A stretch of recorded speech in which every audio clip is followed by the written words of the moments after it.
Hello, my name is Justin Caldwell. I'm with class Social Work 280, and today my presentation is on school readiness programs, federally and more importantly here in California. Now, school readiness programs have a significant impact on a child's long-term success, both educationally and for employment as they grow up into adults. In 2001, it was estimated that only 58% of poor children starting kindergarten were ready to learn, as opposed to 75% of children from middle-income families that were actually ready to learn. Lower-income families are not as well equipped to succeed in school by the time they reach mandatory age of attendance. Children who enter school with early skills, such as basic knowledge of math and reading, are more likely than their peers to experience later academic success, sustain higher levels of education, and to secure employment. In California, Governor Brown has expanded state preschool programs with the addition of approximately 4,000 more places for children in full day and full year services for the 2007-2018 fiscal year. Despite current investments in public spending and enrollment, the percentage of children enrolled in preschool at ages 3 and 4 have not drastically improved. According to the current population survey, less than 70% of 4-year-olds and about 40% of 3-year-olds attend a type of preschool program regularly. Therefore, we must engage our advisory board to identify an effective strategy to increase access, especially for the most disadvantaged children. Now we're going to pass it on to William, our reality specialist, to talk about the history of the policy. Thanks, Justin. As part of school readiness, Head Start and Early Head Start are federally funded community-based programs for low-income families with pregnant women, infants, and toddlers up to age 3. These programs recognize the importance of providing resources to pregnant mothers. These programs historically were created to provide resources to families at risk and create pathways that foster a nurturing environment for the child. Early Head Start offers 3 options to families: a home-based option, a center-based option, or a combination of the two, which families get a number of home visits and set a number of center-based experiences that they choose. There are also locally designed options which in some communities also include family child care. First 5 LA developed a School Readiness Initiative, SRI, in 2002 and partnered with school districts and community-based organizations to provide evidence-based educational programs that support the positive social, emotional, physical, and cognitive development of children ages birth to 5. Underlying values of the policy. Will. The California Department of Education, CDE, is leading initiatives such as the California Comprehensive Early Learning Plan, CCELP, to provide direction in the development of a high-quality system for young children. CCELP identified the need for high-quality preschools, providing a robust educational experience, as well as sufficient hours of high-quality care to meet the needs of working families for children ages 3 through 5.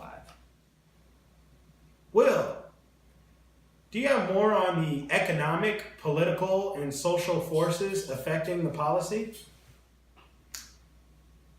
Federal law requires all states to conduct a market rate survey every other year of the rates charged by child care providers to families that pay out of pocket for their child's care.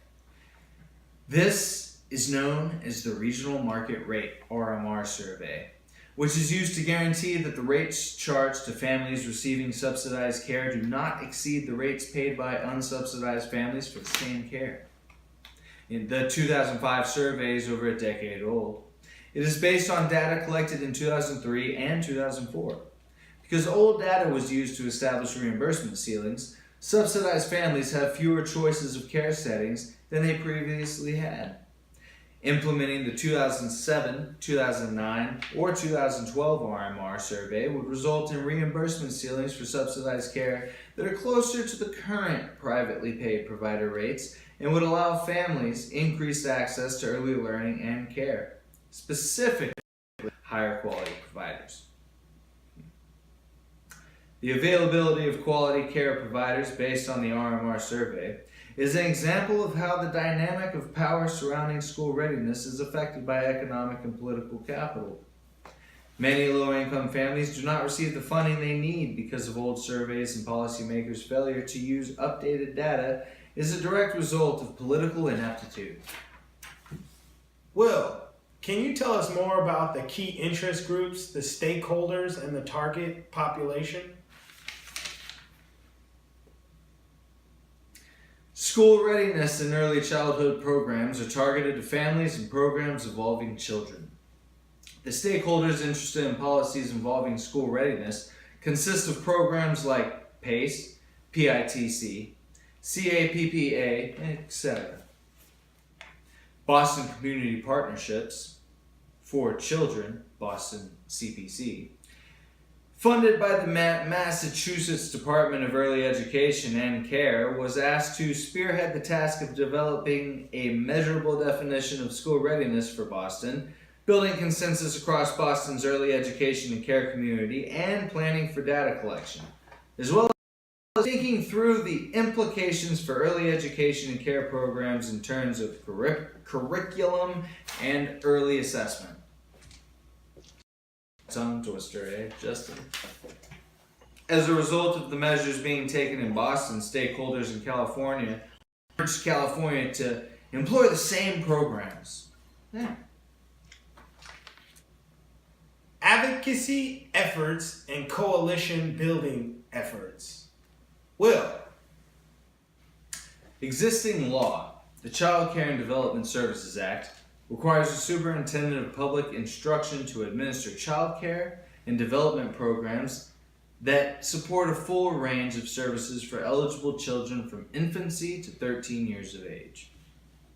Currently, stakeholders are advocating that it is crucial for the superintendent to revise the current system of delivery using best and evidence-based practices to warrant effective and expanding delivery, as well as maximize impact of resources through local and statewide partnerships and effective educator training. William, unintended or unforeseen consequences of the policy. School readiness and early childhood programs have had many consequences as a result of their implementation. Among them, certain school readiness initiatives have realized the importance of diversifying funding streams as part of their strategies. Some hypothesize that the decline of these significant impacts arise from the fact that the Head Start students are more likely to attend lower quality schools that are not equipped to reinforce Head Start gains. As such, larger early childhood education initiatives should target areas to sustain children's long-term development. I say, back to you, Justin. Will, do you have more on that? William,